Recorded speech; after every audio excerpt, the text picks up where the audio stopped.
Okay. All right. Okay, thanks so much. I just want to add my thanks to Commander Travis, Paula Travis, and Naval Postgraduate School for helping set this up and funding, getting me out here. Center for Ocean Solutions and Laura Good for also being a key part of this, and Marine. And Lieutenant Rodriguez for making sure everything worked, and Lieutenant Commander McNitt for making sure everything really worked. And they say once you're an aide, I mean, how many aides, former aides do we have? Yeah, we got a lot of those. You guys never really get to leave that job. I'll just let you know that right now. So yeah, at least when your former boss shows up, it's like, oh damn, this is all over again. So anyways, with that, I appreciate all of that. So what I was asked to talk about today was actually not my standard brief, which is what all this stuff is, except it doesn't have the communicating word up there. So I was asked to talk about sort of the communication of this. And so I'm going to sort of talk about why the brief is the way it is. We'll try this, because I don't do this too often. I mean, I just usually give it. But I'll sort of say, well, why is this here? And why is that here? Why did you build these things this way? So I'll kind of talk about how I do the communication. I do not have formal education. I don't have a degree in communication science or whatever like that. Although as part of the IDC, now the IWC, I did own the communicators. So yeah, the radio guys, make the damn radio work. But so really where this comes out of is 30 plus years experience of communicating weather, not climate so much, but weather to operators who are really focused on the mission and understand at some level that sometimes weather's really important and sometimes it isn't, but they're not looking for a discourse on weather. They're looking for, tell me what I need to do my job, and if it impacts my job, tell me how I can do something else so that I can still do my job. And that's kind of how I take a look at this. Also, what I've seen in the communications is it tends to get caught up in sort of messages. Right of center, left of center, and it sort of can get colored with sort of almost ideological overtones. And I'm not sure that's always useful on either side. So, okay, so we'll go through this, we'll try this. If I get through all the slides, that's great. If I get through all the slides and we have time for questions, that's even better. But we'll see how this works, and if it's an obvious disaster about halfway through, I'll just give the rest of the brief normal and we'll all be happy from there. Okay, next slide. Okay, so first. Okay, what I start off with is, any idea what this is a picture of? Beaker. It's a beaker of a rain gauge, yeah. So, I mean, what I usually talk about in this is it's not like I was a climate guy per se, but I am, and I freely admit it, I'm a hardcore weather geek. Some of you guys already know that. And I think I got that when I was 9 years old or 10 years old. And that was, and I had already known for several years by that point that I was going to do something in weather. So that's kind of my background, and, and I knew I wanted to do, this is what I wanted to do. There wasn't a whole lot of climate in that, but that's what I wanted to do. So, I go to Penn State, and that could have been me. Because that's kind of the technology that we had back when I was started there. And, and this is just what I had no idea what I was going to do with this, but I sure knew this is what I was going to do. And then I end up in the Navy. And I put that in there because that's a key part of what I did. I usually talk about, though, I'm sure if my battalion back in ROTC at Penn State could have voted sort of least likely person to make admiral, I'm pretty sure I would have won that contest. I would have probably been voted as the person who will not survive his 4-year obligation.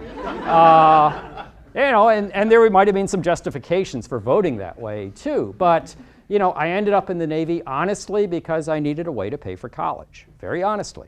And it was, the deal was it was 4 years, and I was on what I called the 4-year-and-a-day plan, and that somehow turned into 32. I was lucky, but you make the most of whatever your opportunities are. My opportunity was when I applied, it was 1975. What were we doing in 1975? Coming out of Vietnam. Where was the military? It is nadir, right? They were so bad they would even take me. So, you know, thank God for that, because I don't think I could compete with today's midshipmen. I see who the midshipmen are today. It's like, my God, I couldn't compete with them. So, you know, I got lucky. But the thing is you're all going to have opportunities. You know, and then I end up here at Penn State after there, and there was a stop at NOAA, and this is sort of in one slide what we do. So I run the Center for Solutions to Weather and Climate Risk. A colleague of mine runs a data assimilation center. You can kind of see the numbers on here. So this is kind of what we do. So when we talk about communications, what do I have here? How many bullets of words did I read to you? None. Okay.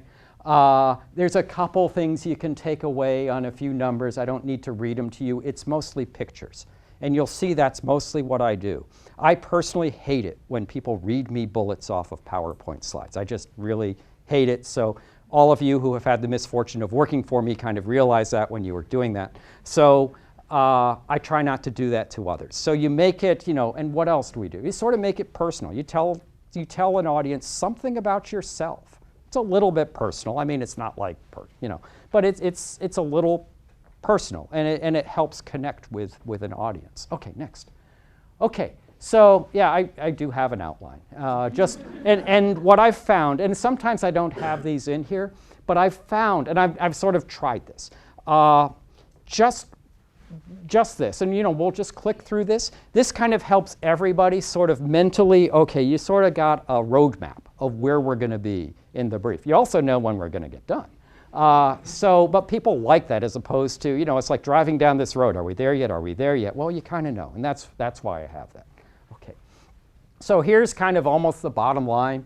And Commander Travis actually sort of talked about this. I mean, I see, again, my personal views, and I guess I should state this, I think it's pretty obvious. I'm not speaking for the Navy. I'm not speaking for Penn State. I speak for myself.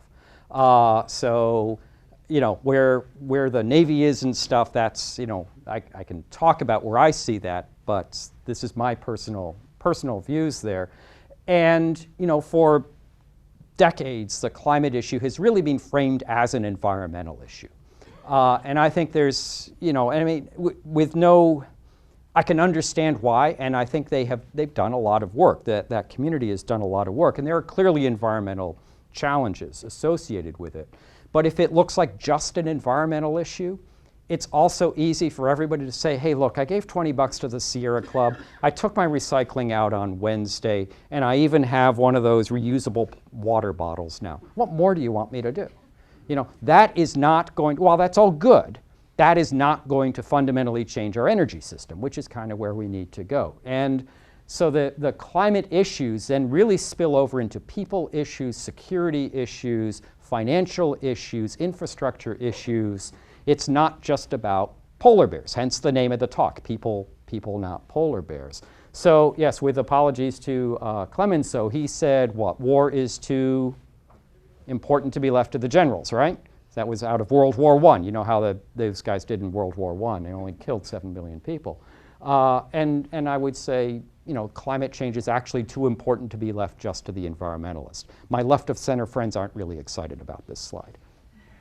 Okay, so why do we care? You could call this bottom line up front. One of the things, and I think there is actually some science to show this, I think anecdotally I have seen it, is people can remember things in threes pretty easy.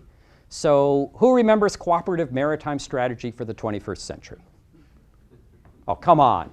You've got to have, how many Navy people are here? Oh, okay, yeah. Remember, we've had, and I mean, we still have it, I think. I think it got modified, but we still have it, right? There are 6 capabilities. Who can tell me the 6 capabilities that are in there? Yeah, okay, it's really hard. It's actually really hard. You know, there's sea control, and there's dominance, and there's power projection, and there's 3 others. You know, it's hard to remember. I mean, as a flag officer, I tried to remember those because I thought it would be like kind of silly if I couldn't even get that piece right. But you know, it's hard. So what I found in communicating this, I mean, and obviously you can talk about climate change, you know, IPCC, this much. National Climate Assessment, 1,100 pages. There's a ton you can talk about. But can you find, and ideally, I try to put things into threes. Can you find three sort of key concepts? And we could certainly argue, do I have the right ones? Most people are okay. Some people kind of push back and say it should be heat, it shouldn't be water. That's okay, they can build their own brief. You know, that's fine. But find, you know, if you've got, even if it's a complex, especially if it's a complex subject, how do you make it something so that your mom and dad, it's like, oh yeah, there's like people, water, change. I think that was it. That's pretty good. So yeah, my people thing, and yes, that is a picture of a polar bear plunge. It's not the polar bears. You know, it's because it's about you and me and our families and our neighbors and people living in our towns and in our suburbs and in our cities. But it's going to be about us. I mean, fundamentally, climate change is going to affect us. I use water as an integrating principle here. And as I said, other people's, reasonable people could certainly pick something else. You could pick heat. But I like water because it's really hard to do stuff without water. And if you have too much, it's usually fatal, like in a storm surge or in a flood. So water is super important. Water is the key to food. Water is the key also to most of our energy sources. You know, most of our energy, like coal, like oil, even some types of solar, nuclear, all require big amounts of water. So the water is really critical to food and energy. And then finally, the one that maybe not everybody talks about, the thing that's almost, if there's something that scares me about climate change, it's the rate of change. And people can say, yes, the climate has changed, you know, in eons. If you're a geologist, you say, hey, ups, downs, interglacial, and even before interglacial, there were things like back in the PETM, thermal maximum and Estocene or something. It's a long time ago, 60 million years ago. You know, we were considerably hotter. This is like when there were alligators up around the polar regions and stuff. And you say, geez, it wasn't a really good world. We had a mass extinction. But you look at the rate at which the world changed, it's not as fast as what we're changing today.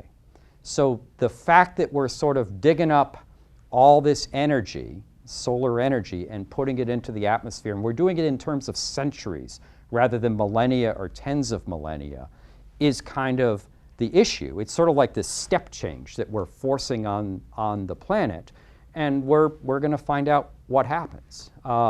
That part probably concerns me almost more than anything else, because we're arguably the most adaptable species on Earth. Us and rats, I guess, and cockroaches. But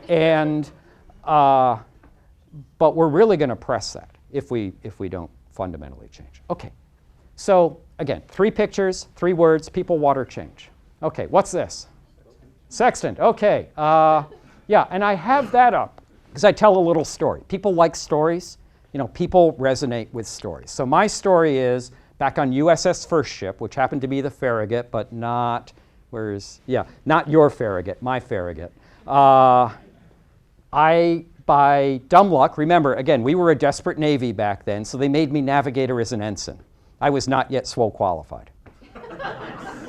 That's a story best told over a set of adult beverages, but God's honest truth, I was the navigator, and I was an ensign, and I was not SWO qualified. That kind of tells you who else got fired on the ship.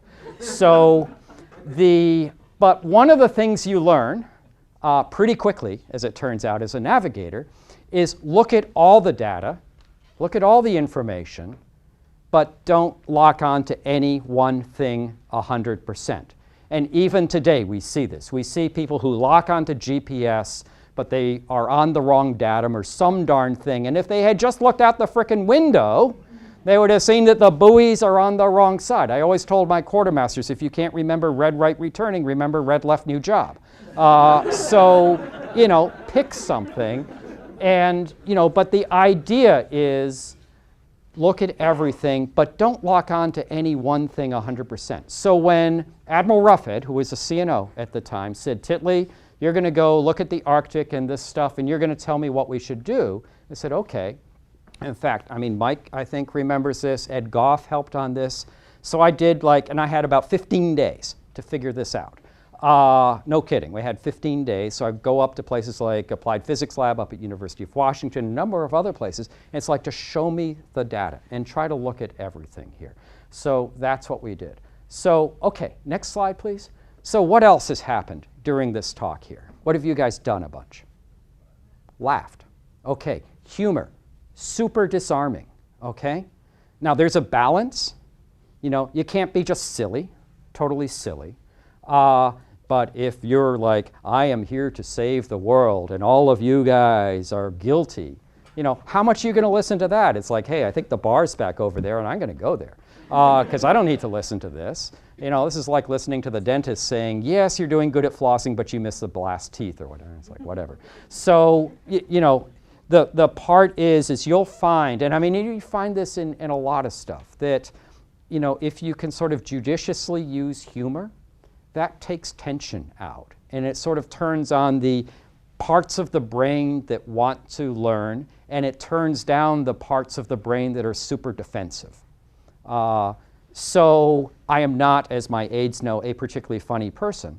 But if you can use humor in places that you know otherwise tensions can get pretty high, it can actually be kind of useful. So that's why. You see, this is all the secrets to my brief. But this is why I do that.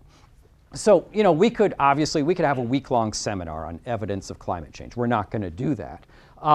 But we can look at, you know, all the way from global temperatures, and that's 150 years averaged over the globe, near surface temperatures averaged by decade, Arctic ice coming down. I think this is, middle of the summertime, sea level rise in Norfolk on the lower left. And this is a graph that comes out of Munich Re, basically weather and climate-related catastrophes. And Munich Re's only reason to do this is they need to price the risk right, and if they don't, they go out of business. And you guys know what reinsurers do? Reinsurers insure the insurers. So like we have USAA and State Farm and Nationwide and MetLife and that. Those companies, in fact, have insurance policies. Because if they get like a big hurricane, big floods, that could actually wipe those guys out. So they make sure their risk is in fact transferred to the reinsurers. So the reinsurers have a lot of money, like tens of billions of dollars in this game. Their point is they don't want to go bankrupt. The other thing that sort of is the science geek I find interesting, and I know this is a really small slide, so bad communication, but in my full brief I make this a full slide here. It's probably tough to see, but there is that red line down at the bottom. Can you see that? I don't know if you can see that. That's like tsunamis and earthquakes, volcanoes, geophysical events. And the thing that I don't know if you can see or not in that line is, at least according to my eye, there's not really a trend. It's pretty flat. So because a lot of people will say, oh, catastrophes. Well, we have more people, they have more wealth, they live near the coast. That's why you have more. Munich Re has been pretty careful to say, you know, we're just going to count. We're just counting. And the fact that their geophysical line is being flat over 50 or 60 years tells me they're probably being fairly honest about that. And again, they don't have an ideological stake in this. They just don't want to go bankrupt. Okay, so different kinds of evidence. And we'll go to the next one.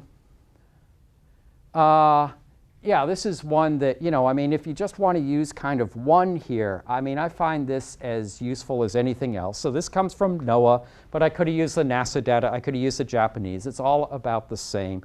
Going back to the late 19th century, this is pretty much global temperature difference averaged over, well, there's the pre-industrial, and this is just 20th century average. And if you click it again, there's the CO2. Now, obviously, causation, correlation are not the same thing, but that's at least something you would say is interesting. It's also interesting if you look, this is just 2015 here, how, you know, I'm looking for the pause, and it's kind of hard to find the pause on this, too. We'll talk more about that later. Okay.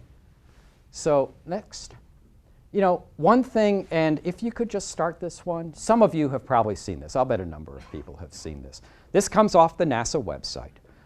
And again, it's global temperatures. So imagine, take all the thermometers, you know, do some sort of interpolation for the data, take long-term 20th century, blue is colder, reds, oranges, and reds are warmer. And, you know, watch, here we come up to the Dust Bowl, right there, through there. Pretty warm in the US, but there were still large chunks of the world that were actually below the temperature. So it says, well, maybe that was a regional thing, not a global thing. And again, you can watch, here we go through the 70s and 80s, 90s, 2000, we made it through Y2K, and up to 2012. I'll run it one more time. And you can either watch specific times. So the years, I should have mentioned, the years are right down there. Yeah, thanks, if you could. Yeah, so starting in the late 19th century. And again, you know, maybe you look at where your parents came from, if they came from, or your grandparents or great-grandparents, if they came from another place or a part of the world that's of interest to you, be it Asia, Australia, Africa, or even, you know, just your hometown. But again, here we go, Dust Bowl, right there, right there. And, you know, we'll watch this. I use this, so we'll talk about the communication. Where did I get this idea? I would love to tell you that this was my idea. It wasn't. Anybody here heard of a guy named James Balog chasing ice? So he does something before he gives his talk. And he gave his talk at Penn State, and he had an animation very similar to this. So I wasn't watching the animation, I was watching the crowd. And the crowd was like playing with their Blackberries before and doing whatever people do. And he put that on and everybody stopped. And I found pretty much get the same thing. If people want something out of my brief, they tend to want the animations. They like the animations. And you know, it sort of makes sense. You know, we're visual creatures and we respond to that. Why does YouTube do so well? We like that kind of stuff. So if there are places that make sense in whatever it is message you're communicating, if there is a way to sort of animate or use video, that's pretty useful. Next, please.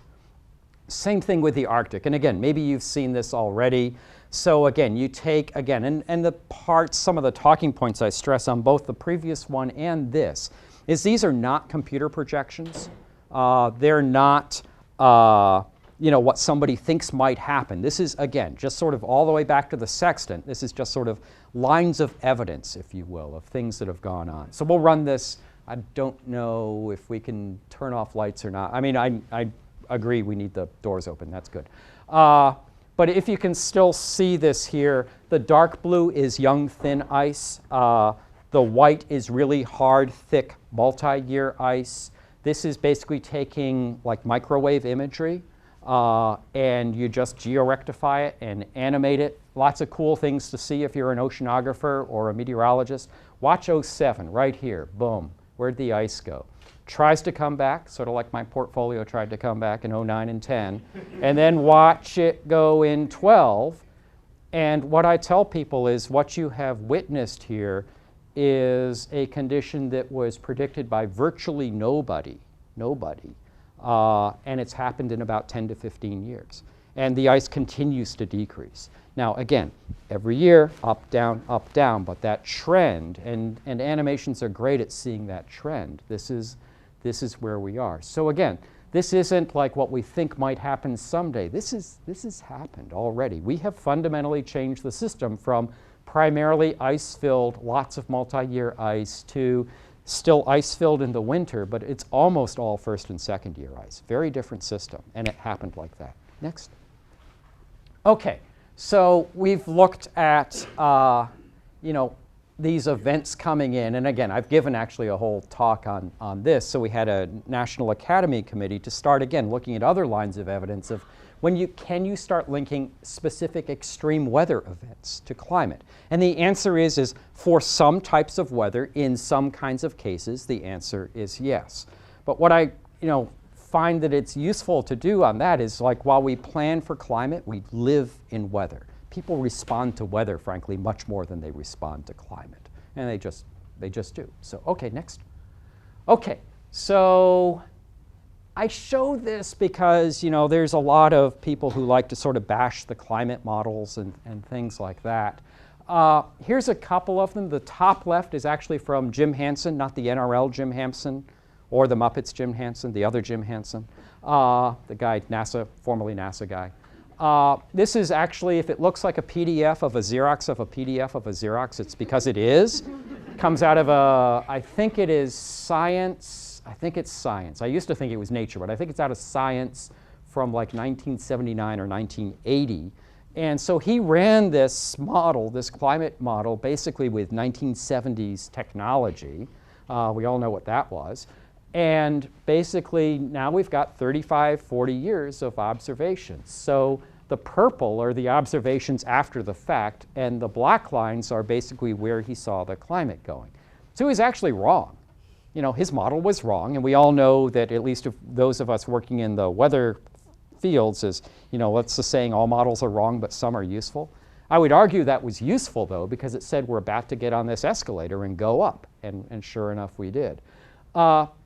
Here's just out to 2015, the models. This was not the current ones. I think these were the models run around the turn of the century. So this is called AR4 for all the really hardcore climate geeks. But again, how are they doing? And again, the observed line is black. This gray was sort of the uncertainty of the models. We're well inside there, and by, it's probably dumb luck as much as anything, but on 2015, we're almost exactly where the models said we would be 15 years ago. And again, that doesn't mean that next year we're going to be on that line or anything, but we've got pretty good ideas. So when the scientists are saying, hey, we're going up, one, we're seeing the observations, and two, the forecasts that we've already done, we can verify. So when I ask people to, say, well, maybe this stuff's going on, we're not just making the stuff up. So, okay, all right, enough of that. Okay, why is that? Okay, I said we're no bullets, and we don't have any bullets here. Okay, all you Meteo grads, what's this? Radiative transfer equation. You've heard my talk before. Yes. Oh, Peter Chu. Okay, not Peter Chu. He knew it. That's because he knew it.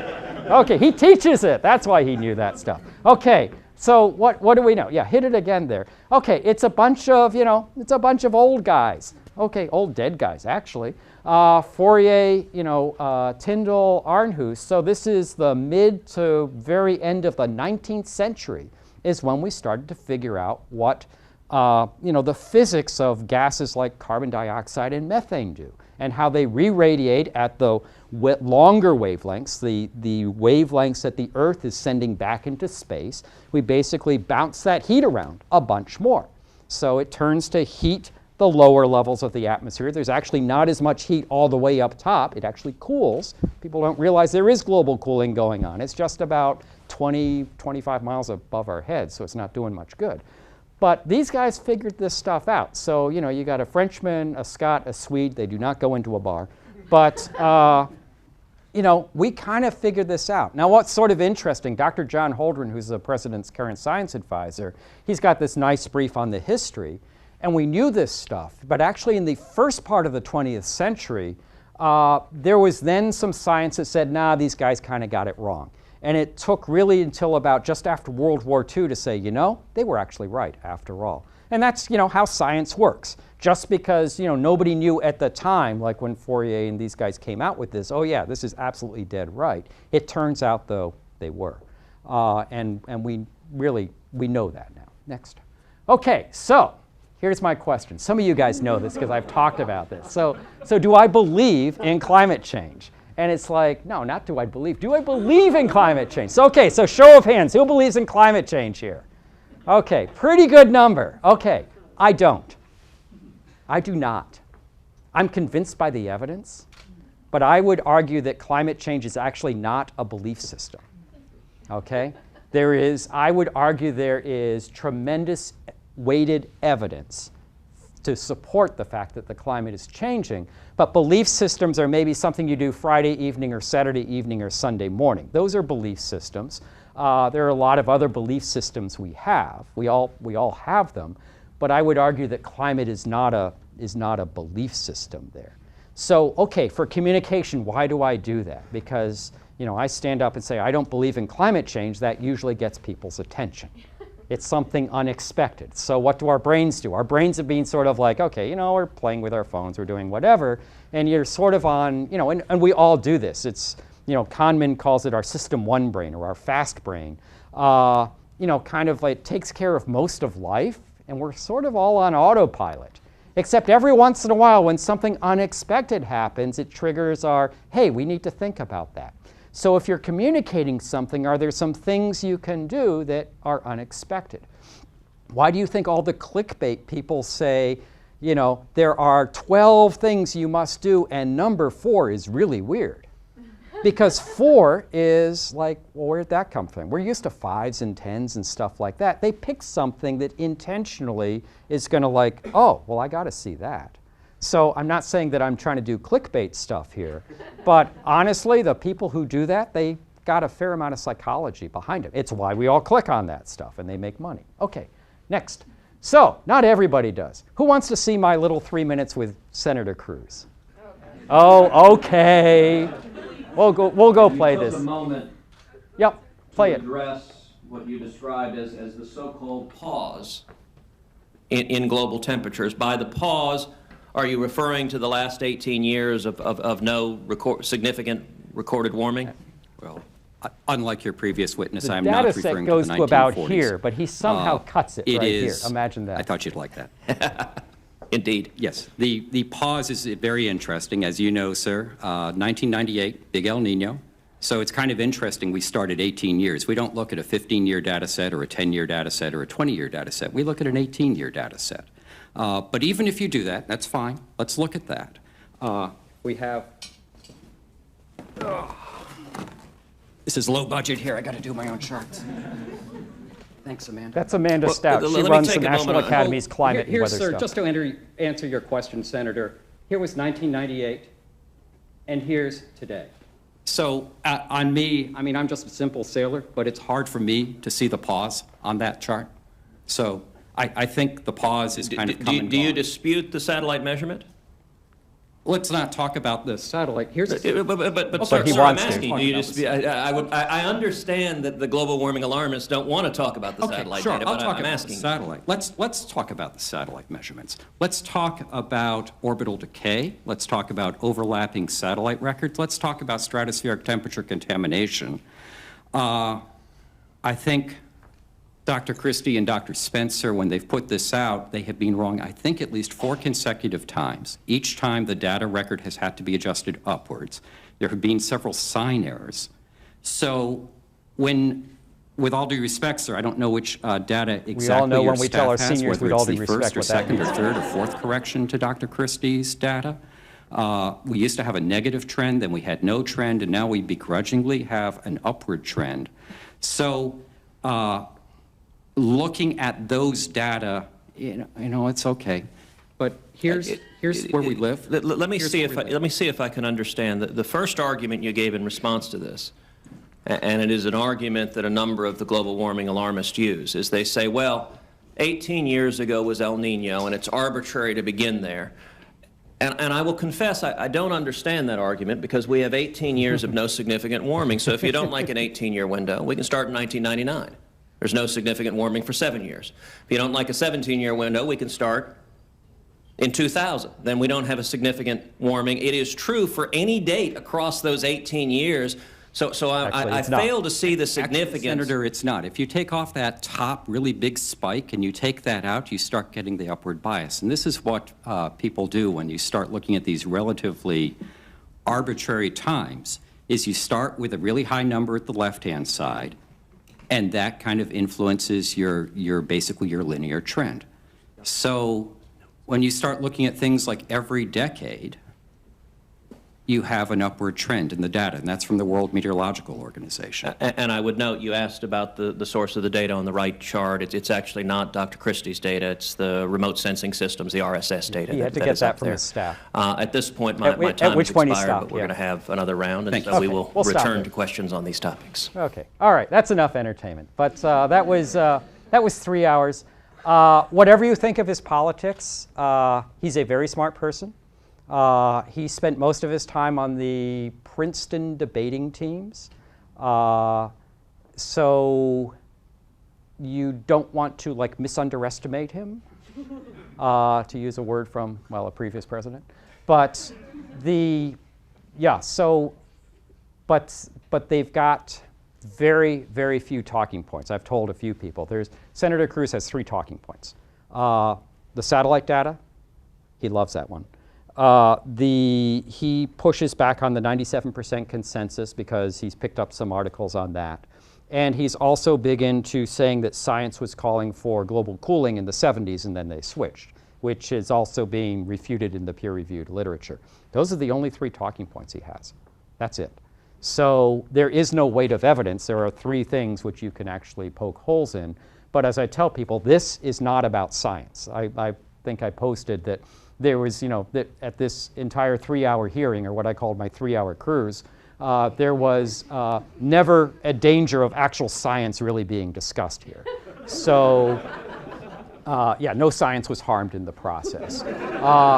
And because this is all, we've got our worldviews and our various ideologies, and that's what it is. It's unfortunate. I mean, it's sort of a page out of Tobacco and Things, but it's unfortunate that science has sort of got brought into this, and I think it was sort of brought in unwitting.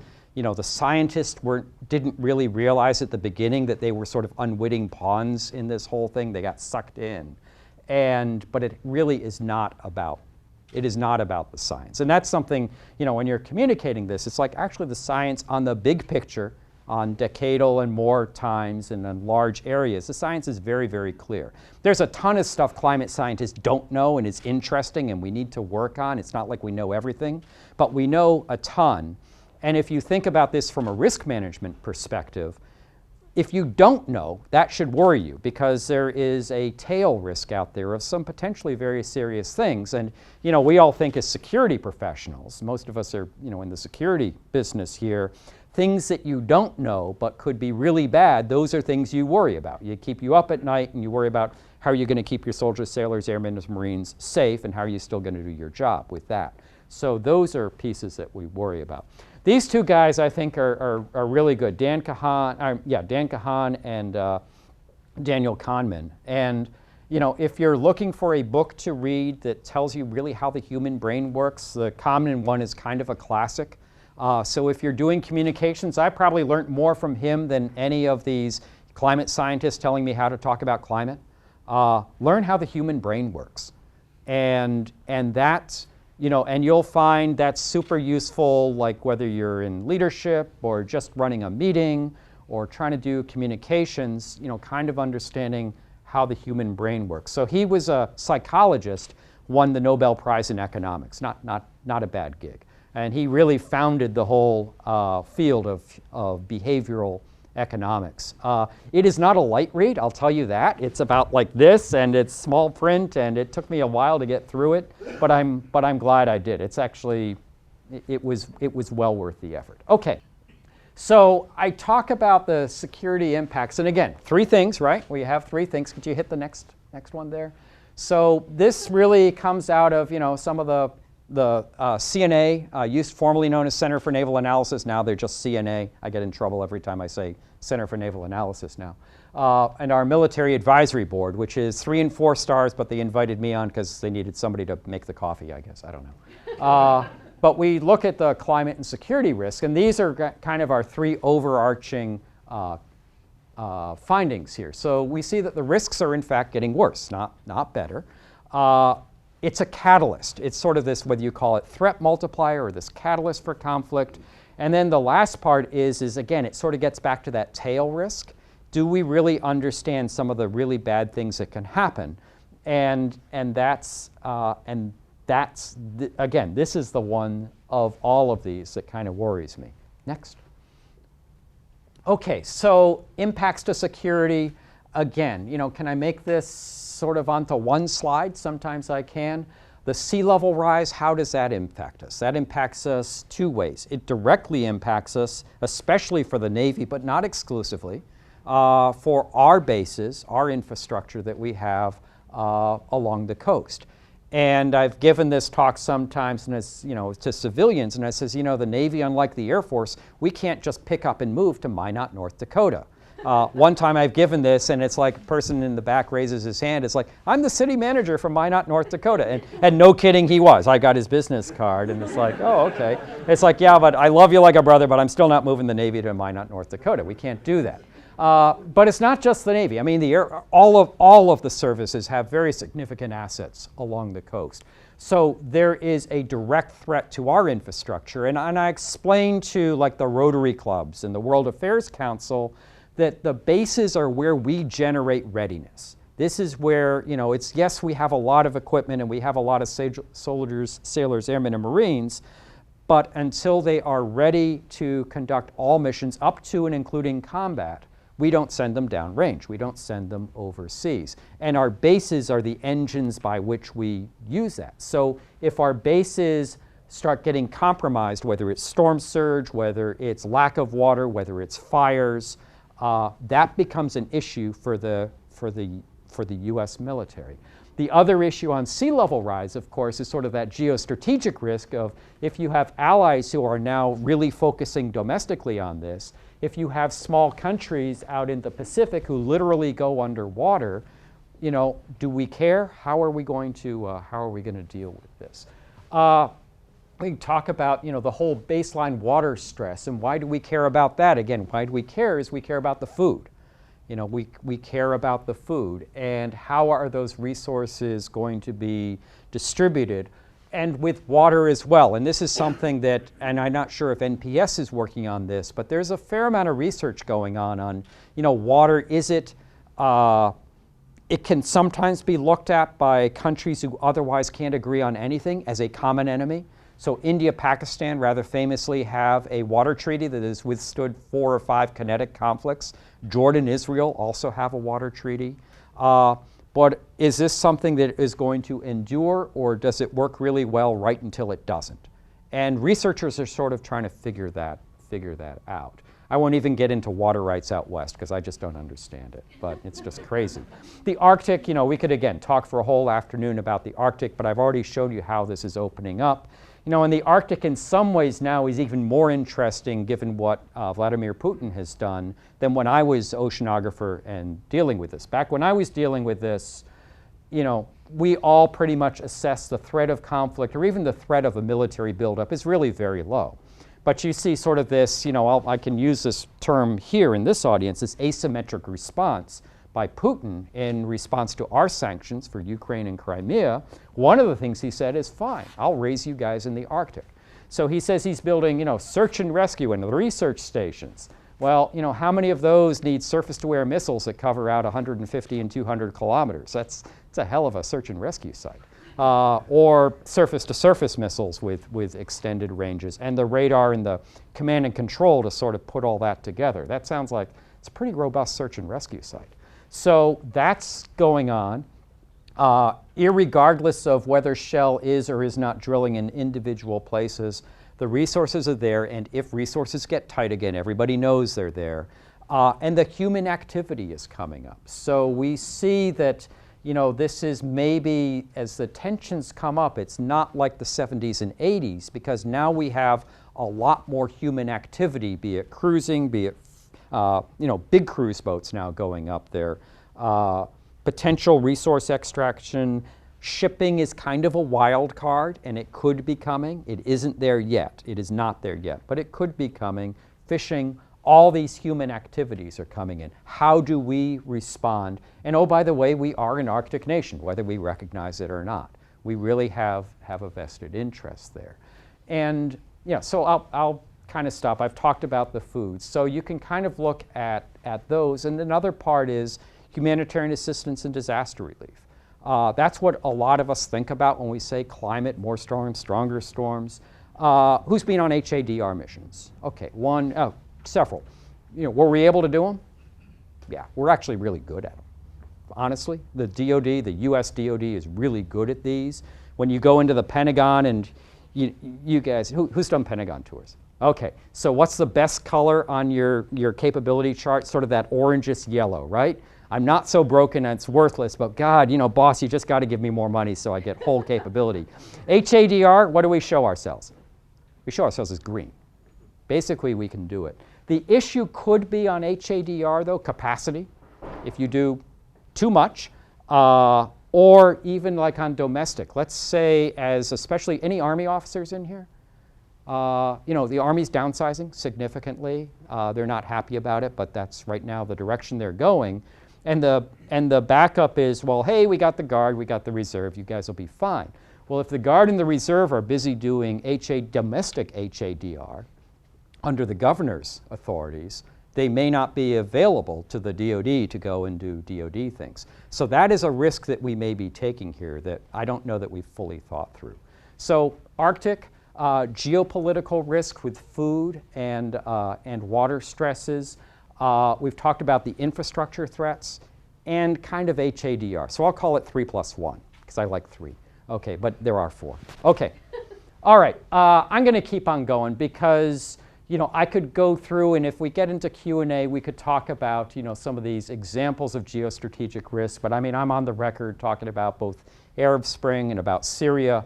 And again, Syria is like, if anybody's done accident investigations, that's Syria on steroid. It's an accident. And it's a tragedy. It's more than an accident. It goes back probably 4 decades to when Assad decided he was going to be self-sufficient in food in Syria. That sounds like a smart thing. Used up a ton of water in the process. He made it, by the way. He got there. But he used up like all the non-renewable groundwater, drained out the rivers. That's great if you're in average to above average rainfall.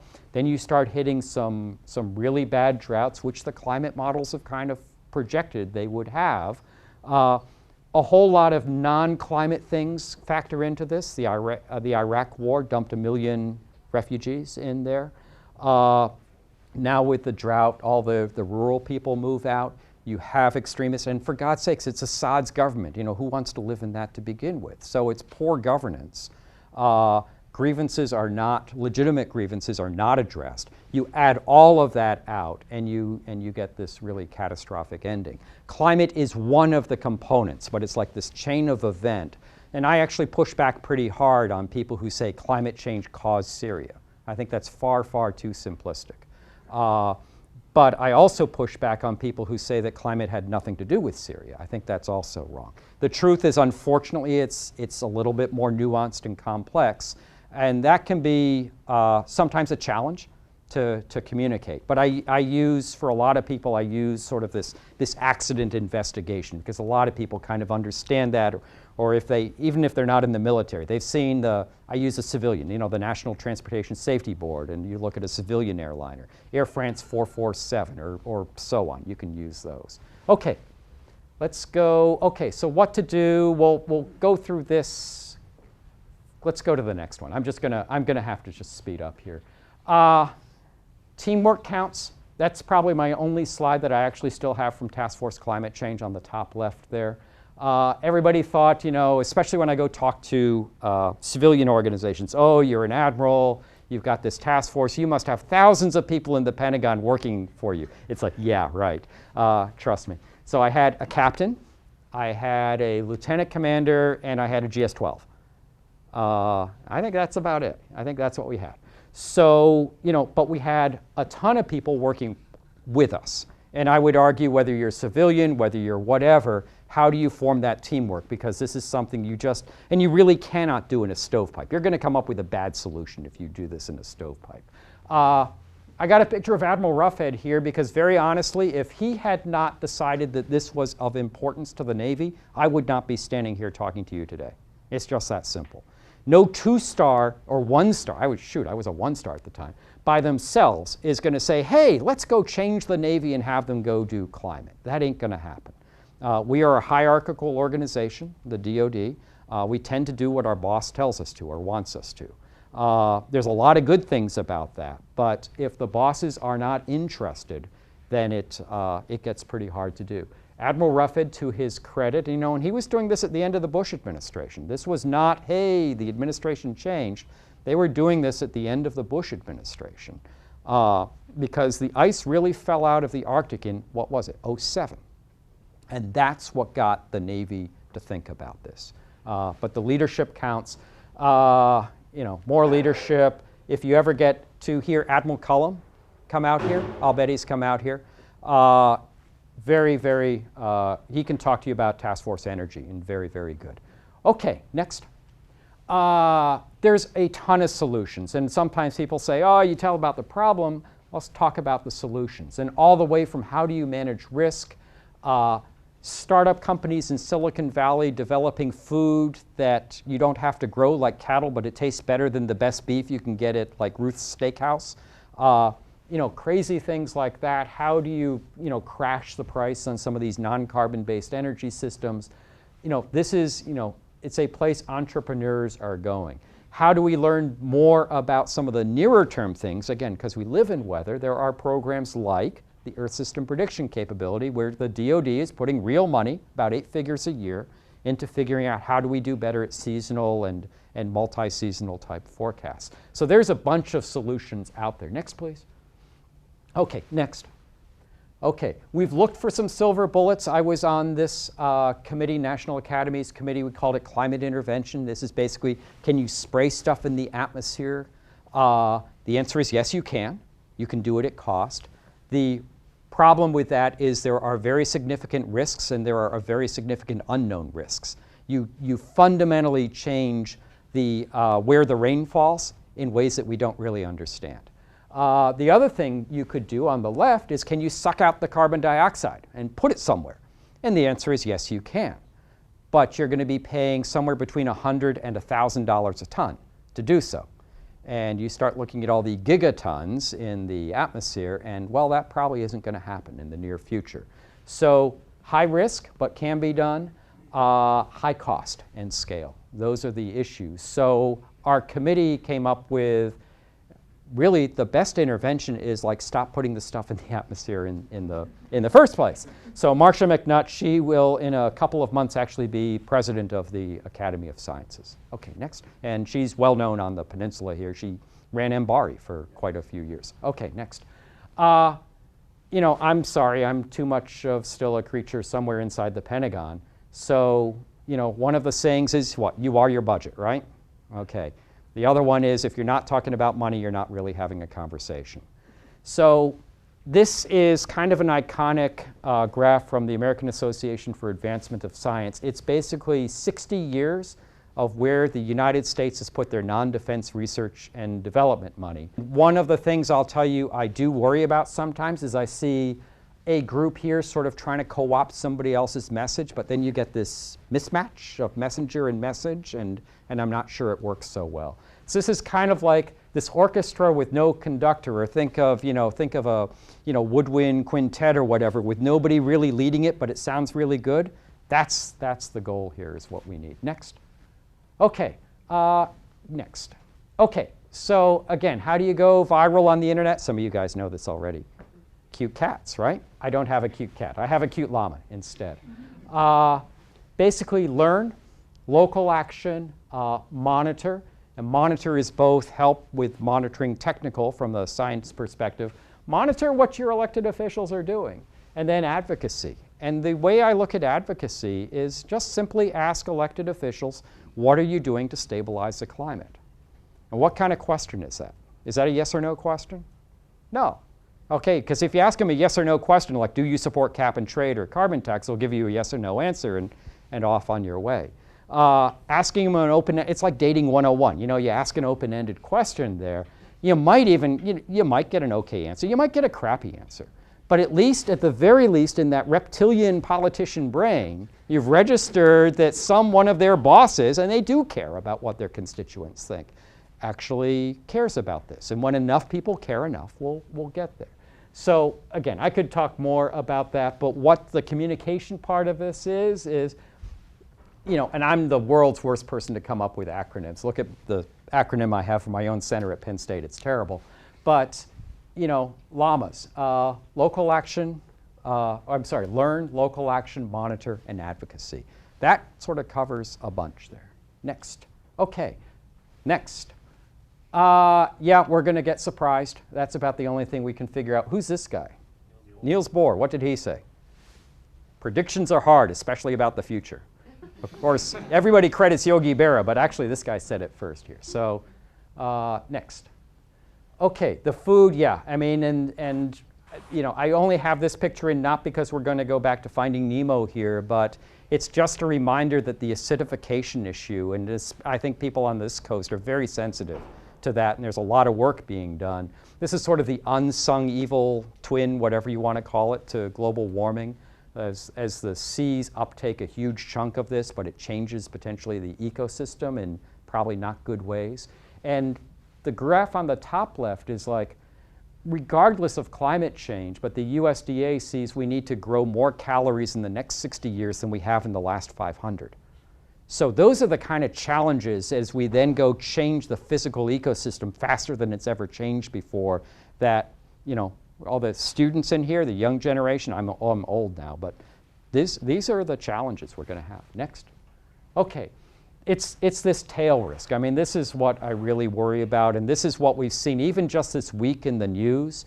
You know, it's one study, so it's not like we all go student body left, but you know, there's some pretty credible science that's starting to show that the ice sheets in Antarctica are a lot less stable than what we thought, and a lot more sensitive to relatively small degrees of warming. And once they get going, nobody's really sure how you stop them. And once they get going, that starts unleashing tens of meters, 20, 30 feet of sea level rise. You know, we're all kind of freaking out about, is it, you know, 2 feet or 1 foot or 3 foot? You know, that may be the least of our problems. Nobody's going to care about thermal expansion or what the glaciers do, or the local effects or the isostatic rebound. The only things you're going to care about is the gravitational redistribution and how much is global sea level rise. And you know, those are the kind of risks. But people think in normal terms, and this is not a normally distributed risk curve. Next. Okay. I break down at this point because I don't know how else to do it. I guess if I had videos, this is sort of on the communications part, videos, it would be great, but I don't. But I think Admiral Nimitz and Secretary Shultz, neither of whom probably would self-characterize as tree huggers, had some pretty good words on this. Any idea what that context is for Admiral Nimitz?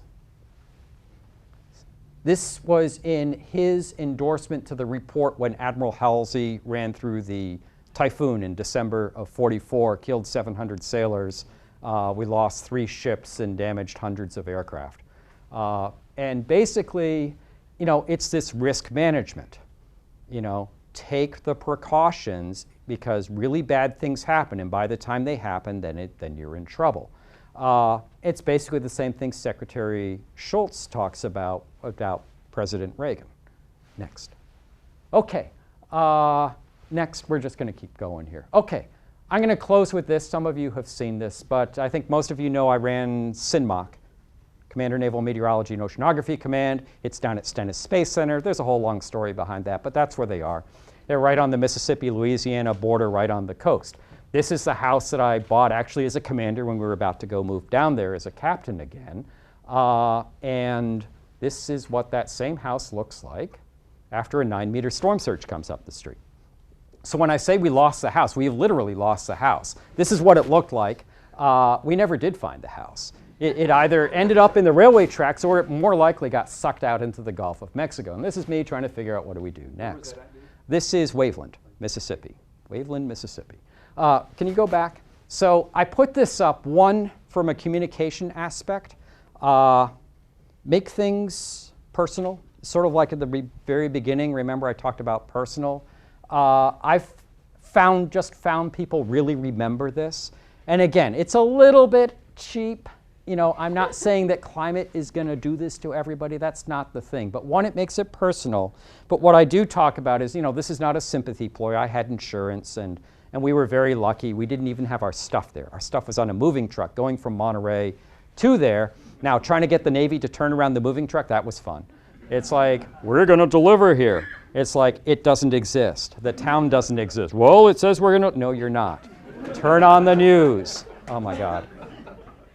And this is while we're converting at the same time in real time. Admiral White and myself are converting FinMock. I mean, Mike remembers this. into basically the de facto CINMOC, because CINMOC stopped talking to the world because they were dealing with this. So that was fun. But we had, think of the millions of people who don't have insurance and don't really have any good plan B when this sort of thing happens. We all know that while not sufficient, one of the necessary conditions for instability is a lot of disaffected people. And climate change has the potential to generate a whole lot of disaffected people, and then how they get managed and how their governments take care of them can in large part help determine whether it's something at the bottom of the evening news or it goes south and the US military ends up getting to intervene whether we ask to or not. Next. Okay, so I close with this guy because he says that Americans can always be counted upon to do the right thing after exhausting every other possibility. I argue that we do that, but I end on this slide. So this comes out of Tom Hanks' Apollo 13. And we talked about beliefs a little bit earlier. So what I do believe is that America, when we get focused, we are the leader. I mean, we've all seen this. We've seen this in our military careers. The rest of the world really does look for leadership from us. You don't always see that on the front page, but you go out to the Western Pacific, to the Med, to the Middle East, they do look for leadership from America.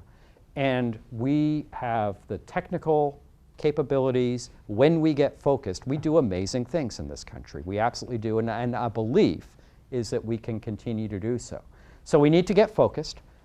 We can really make a big, big dent in this. We know what a bunch of solutions are. We still need the political will, and enough people ultimately need to care enough, and that will turn the Congress. They won't lead, but they can be led, and they will be led. And we can fix this. And I end with that, again, sort of on the communications side. You want to give people hope, right? We've all been, who's been division officers, department heads, whatever, squad leaders, you want to give your troops hope, right? You don't just say, well, this really sucks, and guess what? It's going to suck even worse. So now get to work, liberty is secured until morale improves, right? So, we've all been there, and it's not a ton of fun. So you need to give people hope. And I think it's honest. I mean, we really can. And we have demonstrated that America does amazing things. We can do this. But that's what we end with. Okay, and that is it. Thank you very much.